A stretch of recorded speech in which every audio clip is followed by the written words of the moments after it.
Can I ask you about climate change? Yeah. And your read on that? Big debate right now, global warming, human-made. How do you see what's actually happening here? Scam. I mentioned earlier an organization called the Club of Rome. Club of Rome was started in 1968, and it's part of a network of organizations. Towards the end of the 19th century, early 20th century, secret society was created in Britain called the Round Table. The first head of it was Cecil Rhodes, who was a Rothschild agent. That's why he went into southern Africa and pillaged the gold and diamond resources and destroyed that society on behalf of the Rothschilds. And he was the head of the Round Table. Then when he died, another guy called Alfred Milner took over, another Rothschild agent. And this secret society started spawning satellite organizations. First one they created was the Royal Institute of International Affairs in London, also known as Chatham House. Think tanks, this is what they are. Watch the think tanks, big time. And then they created something in America, which was an American version of that, called the Council on Foreign Relations. Council on Foreign Relations has, to a very large extent, driven American foreign policy ever since to this day. Then came the Bilderberg Group in 1954, formed at the Bilderberg Hotel in Oosterbeek, Holland. Then in 1968 came the Club of Rome, and then came the Trilateral Commission in 72, 73. Now, the Club of Rome was created specifically to use the environment as an excuse to transform society. And I've been writing about this for a long time. And basically, you say, to save the planet, this has to happen. And to save the planet, it's a globe, therefore we have to have global centralization of power to save the planet. And so the Club of Rome has been one of the big drivers of human-caused climate change, or the illusion of it. And then came a United Nations agenda called Agenda 21. And that laid out a strategy for transforming society to meet the challenge of climate change. It was everything that they wanted. And then later, more recently, they've advanced that, and they call it now Agenda 2030, which is an updated version of the same thing. And when you read Agenda 2030, it is a tyranny's dream, because it dictates every area of human life, including education, to save the planet. And this is problem, reaction, solution, as I call it. And this has been worked towards for a long time.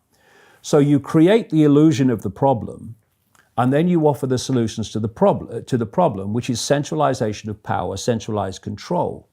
Now, bringing it up to date, one of the most classic Soros progressives around today is a lady in America, a congresswoman, she's recently elected, called Alexandria Ocasio-Cortez, who's classic, nothing to do with facts, just this is how it is. And she's just come out now, and it's got a lot of coverage in America, a lot of support in the Democratic Party, called the Green New Deal. Because she says, I would say bizarrely, and scientists would also say bizarrely too, that we have 12 years to save the planet. We had a few years to save the planet some years back, and it long passed and we're still here. And what her Green New Deal demands is exactly what I've been writing for years, is the plan to transform human society into a centralized dictatorship on the justification of we have to do this to save the planet. And we don't need to save the planet. No. And humans aren't causing an aggressive form of global warming. No, the that's hurting us.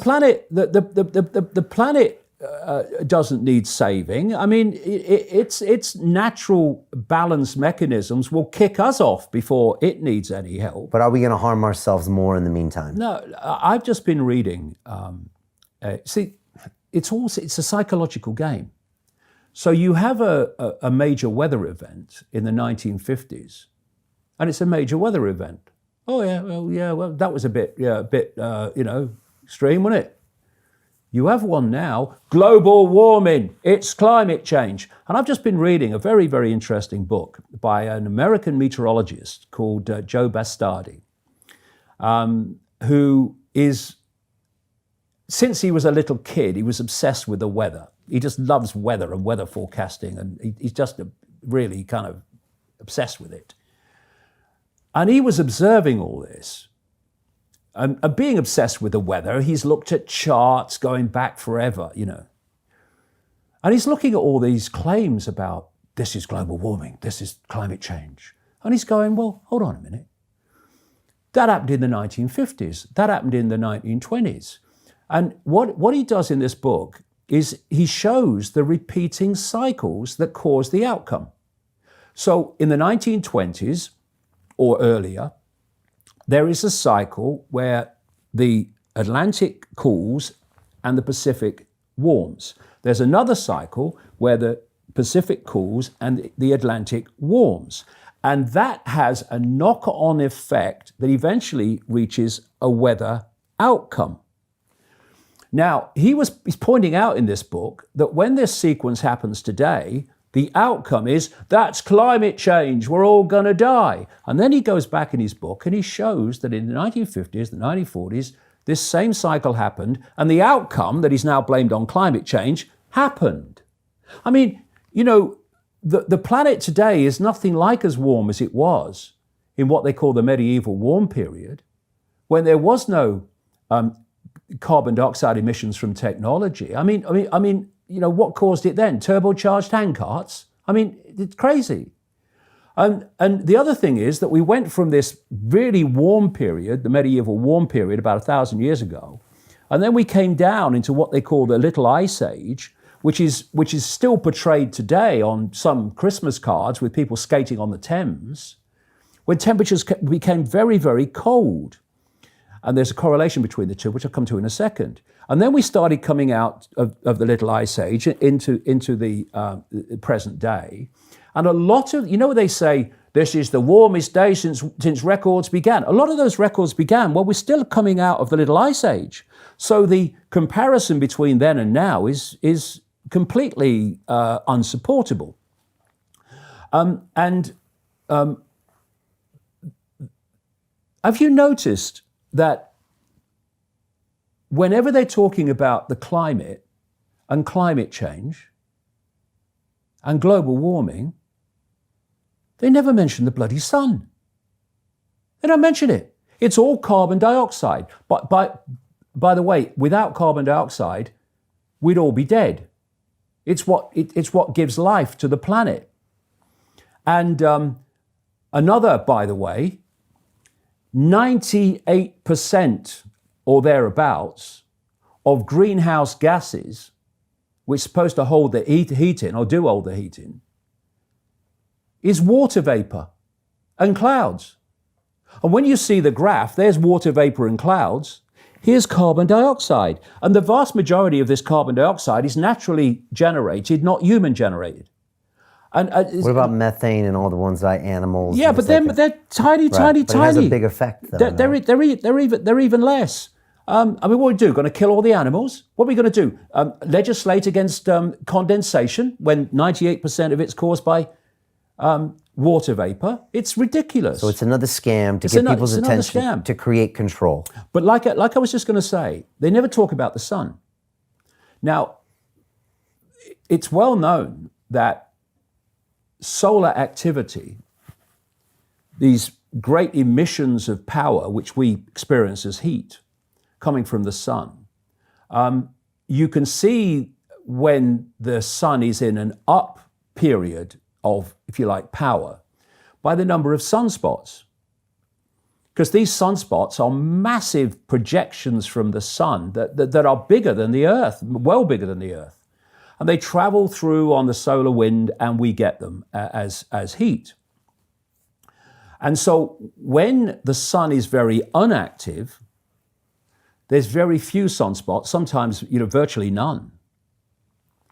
And these have been looked at in their cycles through this period that I'm talking about. And when we reached the minimum, the bottom of the Little Ice Age, when it was at its coldest, it's known in climate science as the Maunder minimum. And it's named after a guy called Maunder, and his wife was there as well, who were charting sunspot activity and its relationship to Earth temperature. And they picked up a correlation. And one of the correlations was that when there was virtually no sunspot activity, we reached the coldest point of the Maunder minimum, the Little Ice Age, as they call it. And then sunspot activity started again, and we started to climb out of this Little Ice Age into present day. So when you discount basically the impact of the sun on temperature, your climate models are irrelevant. Irrelevant, because the basic foundation factor of what dictates the temperature of the planet, the flipping sun, is not taken into account on anything like what it should be to get an accurate projection of what's going to happen. Then you look at this from the point of view of prediction against experience. According to Al Gore, well before now, there should be basically no ice in the summer at the North Pole. Funnily enough, there is. And this should have happened, and that should have happened. And another thing that Joe Bastardi points out in his kind of lifelong love of weather is that we're told that all these extreme weather events now are increasing because of climate change. He's saying they're not. They're not increasing. There were more tornadoes and hurricanes way back than there are now. And there were more extreme weather events than we have now. But because it's a psychological game, if you keep saying every time, notice what they've done now in Britain, which they've never done before, they've started naming storms. Like they name hurricanes, which are kind of not very often, so you just name a few. They must be running out of names. Because every time there's a storm that you would call, it's a bit more than, it's going to be a bit rough, they give it a name. All right, so it's another psychological It's tactic. more scary. All right, so we need to ignore it. Well, what we need to do is to research ourselves beyond the official narrative. And if we do, we'll find an amazing thing, that there are a lot of scientists, increasing all the time, by the way, who are saying, actually, it's not happening, is it? It's not real, is it? There's many, many scientists now that were on the bandwagon, it's happening, and we're now saying, well, actually, I'm reassessing it. I don't think it is now. I don't think this is real. And all that is available if you search for it. But when you've got a situation where the BBC, that's supposed to be this neutral organization, well, it's the way I tell them, that actually made a decision that the science is settled, therefore we're not having people on that are saying otherwise, then what you're doing again, back to the same theme, you're skewing the debate. Because all people are hearing is climate change is real. If they don't go searching elsewhere, climate change is real, we're all going to die.